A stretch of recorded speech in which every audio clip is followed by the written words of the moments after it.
Shalom, you're watching Arutz Sheva TV. I'm Yoni Kempinski, and this is our daily edition.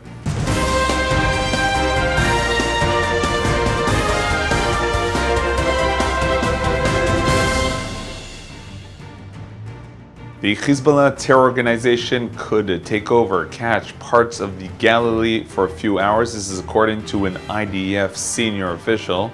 At present, the understanding is that we are headed toward war, the officer in the Northern Front told Arutz Sheva, but immediately added, on the other hand, there are many developments. There are small things that can create large events. The instability can develop into explosion and into war. Although Nasrallah is not interested in heating up the sector, in the end, a small event, a small terror attack can develop. The matter needs to be managed carefully, and when one makes decisions, one must be prepared to take the risks. The IDF has vowed to respond firmly to calls for insubordination after a group of leftist reservists in an elite intelligence unit accused their unit of spying on innocent Palestinians and said they would refuse to take part in actions against Palestinians and refuse to continue serving as tools in deepening the military control over the occupied territories. This is a quote, of course. Meanwhile, it has been revealed that only a fraction of those who authored the letter served in frontline positions. The allegations, coupled with an open call to refuse orders, have drawn angry responses from political leaders, as well as many more members of the unit itself, known as Unit 8200. In response to the letter signed by 43 left-wing reservists, some 200 past and present soldiers in the unit have signed a counter letter, debunking the claims and expressing anger at what they said was a politically motivated smear against the army.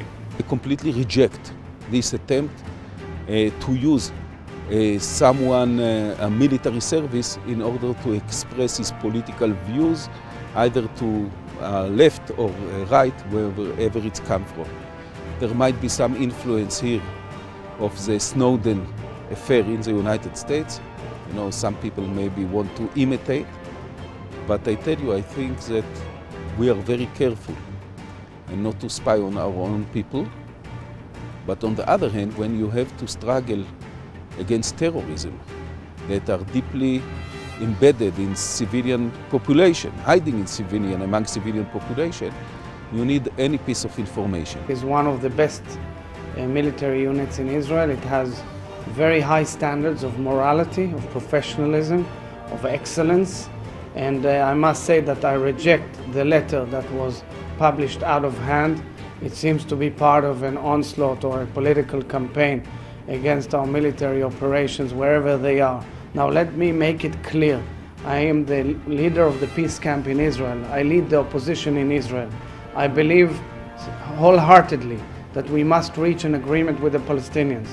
This won't be reached by undermining our defense and security. To the contrary, in order to reach peace, we must have the best security and the best intelligence possible. Prime Minister Benjamin Netanyahu spoke today at the 4th Annual International Cybersecurity Conference at the Tel Aviv University. Our enemies in these various terrorist organizations, Hamas, Islamic Jihad,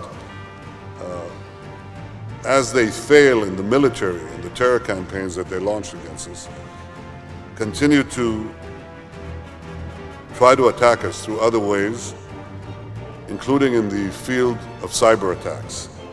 And that is an arena that is changing both here and elsewhere at an accelerating and dizzying pace. The attack by our enemies on Israel's civilian, and I stress civilian, internet infrastructure during the recent operation. These attacks were clearly meant to disrupt the daily lives of Israelis, to harm us, but those same attacks failed exactly in the same way as the terror campaign, as the terror attacks, the rockets and the tunnel attacks failed. There is a world of difference, however, in dealing with these attacks and dealing with rockets and tunnels. With rockets and tunnels, you know where they originate. You know who the enemy is. You know that virtually instantaneously. But in the cyber domain, there are no sirens, and there are no instantly discernible enemies. That's often the case. This is a space in which there isn't a here and a there. There isn't a side of Israel, a side of Gaza, and the attacks try to cross that line.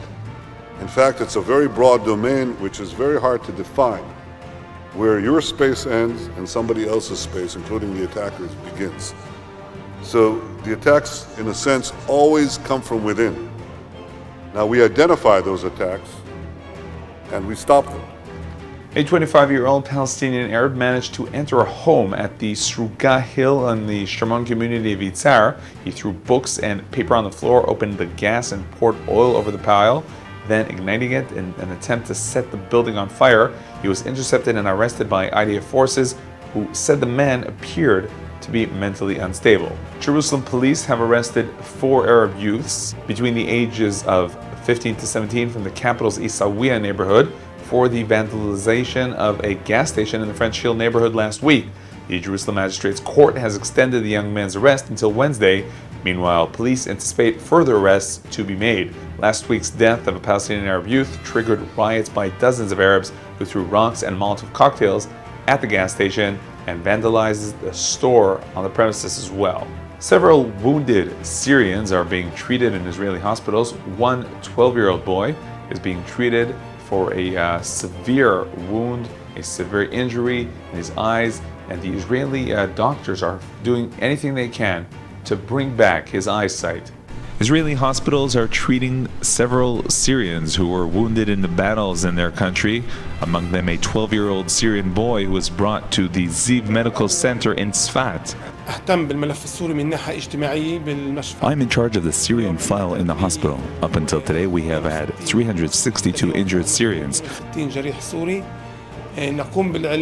We treat them socially, psychologically, and for whatever the Syrian injured need. Today we are treating a 12-year-old child who was injured from a bomb that hit near his house. The child has lost his vision, part of his hand, a broken hand and a broken leg.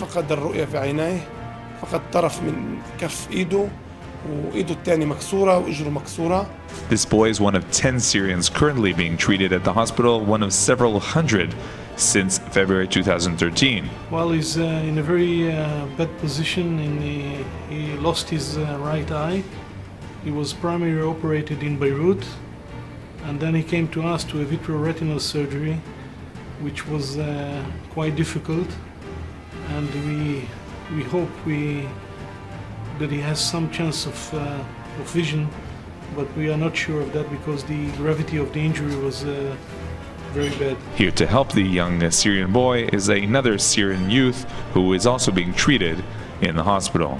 I help him to eat and drink water and juice. Whatever he asks me to help with, I do for him.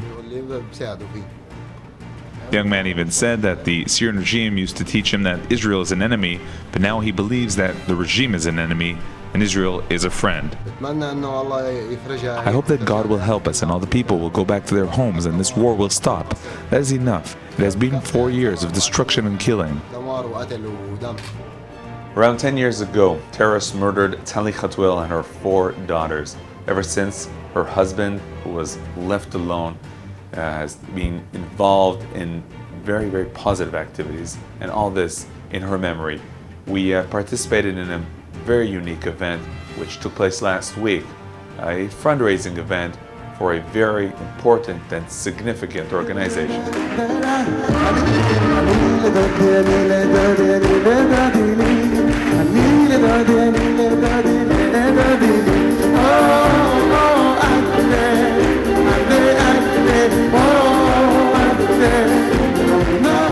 זה ערב התרמה לעמותה שלנו. This is a fundraising event for the organization we established 10 years ago, Tali Biad Rama, in memory of my wife Tali and our 4 daughters who were murdered on the Kisufim road to Gush Katif around 10 years ago. The name is an acronym of their names: Roni, Meirav, Hilan, Hadar. May God avenge their blood. רמה, רוני, מירב, הילה והדר, השם ייקום דמם. העמותה כעיקרון היא... The organization helps couples with fertility problems, especially in the economic side, which is sometimes a big burden. There's also mental and emotional assistance. We have many volunteers who help the couples who need assistance. הנושא הכלכלי, שהוא נטל מאוד גדול, וכמובן נושא הנפשי והרגשי. הלוגו שקראנו לה בעמותה, הסלוגן בעצם זה במקום שנגדעו חיים. Our slogan is, where life was cut off, we will add life. I lost my family. My wife was 8 months pregnant. Whenever we add more children to the nation of Israel, we are very proud. Thank God the organization has been operating for 10 years already, and hundreds of babies have been born with the assistance of the organization. I myself attended many celebrations of the births of triplets. It's very satisfying and strengthening. של ילדים.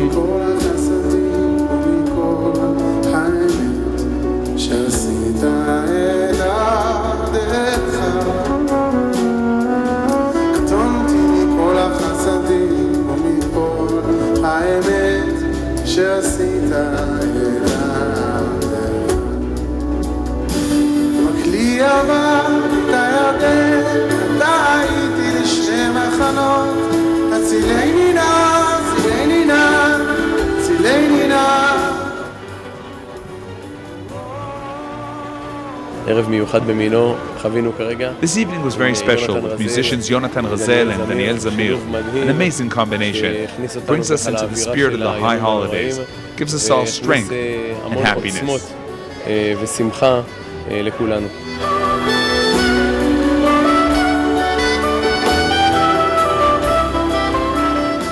Hasidic music superstar Avram Fried is performing this week in the community of Beit El and Judea and Samaria. And he came last week to get to know the flourishing community. We joined him.